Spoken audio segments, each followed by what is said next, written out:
راز گل 50. مامان گلی نشسته روی مرغ، داره گلدوزی میکنه. نور آفتاب روی موهاش افتاده و استکان چای هم کنارش.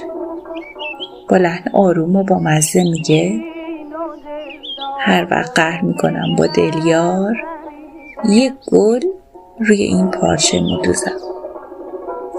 الان دارم گل 50 میدوزم، ولی خب هنوز قهر نکردیم.